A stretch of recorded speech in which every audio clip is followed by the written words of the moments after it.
I'm heading into Melbourne for the 10th ever PAX and my 3rd ever in-person one to attend. Hey, it's the K-Man, and this time round I went full send and got myself a 3-day pass.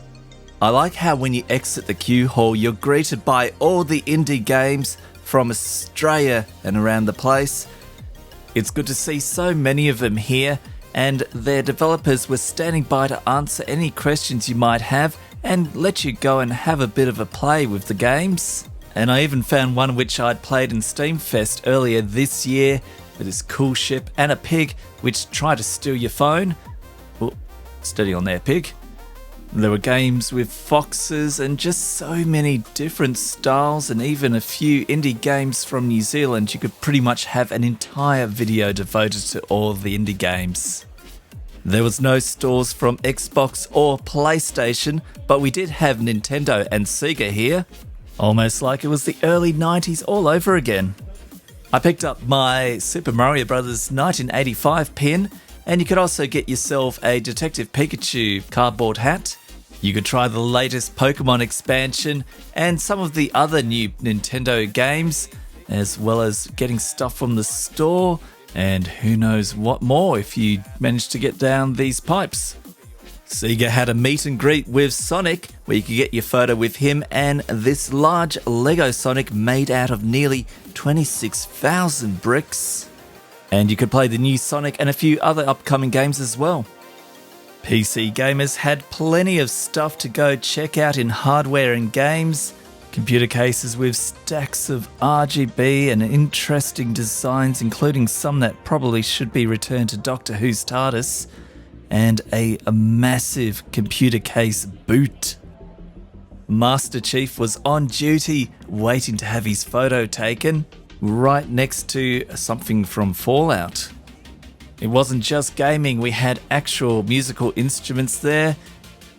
And if you ever were torn between getting a curved or a flat panel, well, this one can do both. Behind this car with a gigantic energy drink stuck to it, we had the racing rigs and this rather snazzy looking futuristic gaming pod. There were lots of crowd participation happening in the hall, with people giving away free prizes like hats.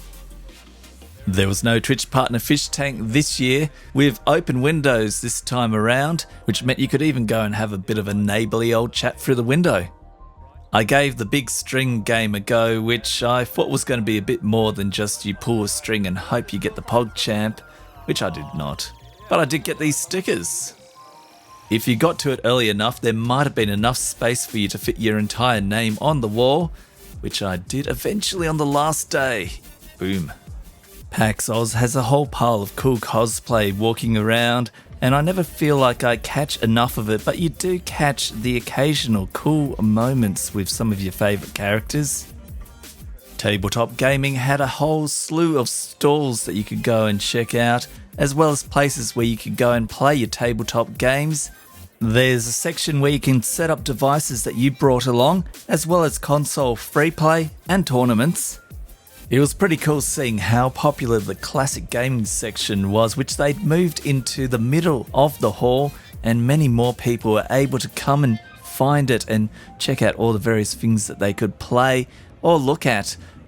Each year they always change up what's in the glass display cabinets, with this one featuring a whole pile of AV gear and media. This cabinet seemed to be boxes and stuff that was Atari, with some LucasArts games and some old Ataris and their accessories. More classic games in big boxes and slips like that shareware game Mass Rescue, a pretty cool one that is, and Doom, Half-Life, Jill the Jungle, and even contents of some of those boxes.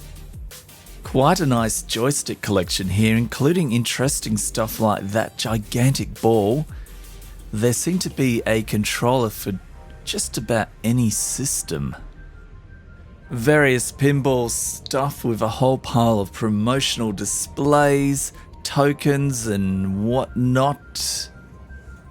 One of the advantages about being there at PAX for all 3 days was I was actually feeling like I could spend some time sitting down in front of these old computers and giving them a bit of a play. Yeah, it was good fun being able to play on this Atari with the old TV setup and even an even older Atari up the top. Since I had a few people waiting behind me watching me play, I thought I'd better go and complete this game successfully, which I did. So maybe I should have gone and flexed my gaming skills in the Doom Revolution tournament they were running on this Doom connected to a dance pad controller. And then maybe it might have led me to being like the most awesomest dancer on the dance stage, and then beating all the records on the speed running stage, and yeah. But anyway, speedrunning was pretty cool to watch, as well as the in-person Jackbox party games.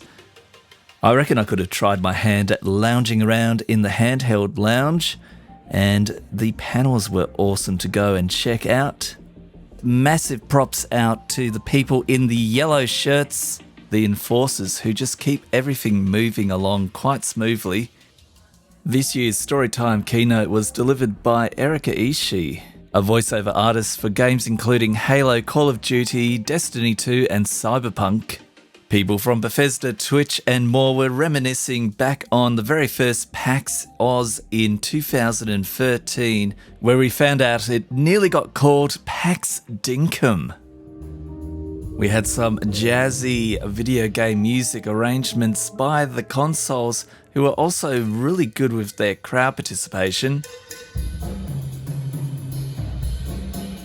I got to absorb some content creation chat with building a lasting community on Twitch, as well as collaborating with other content creators, brands, and your chat. We got to hear what sword fighters thought about the sword combat in games, as well as getting a few demonstrations to get the point across.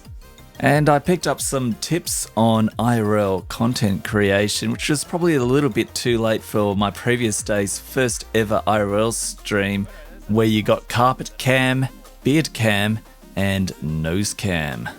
So quite useful hearing all the tips, both practical and technical, on IRL streaming.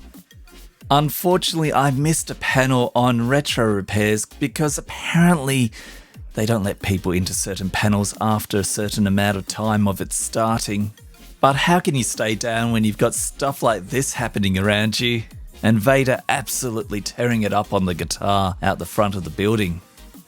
If you need some sustenance to keep you moving, there's plenty of places to go and eat and drink, both in the hall, just outside it, and you're in Melbourne, so, really you don't have to walk all that far to find yourself a place to eat.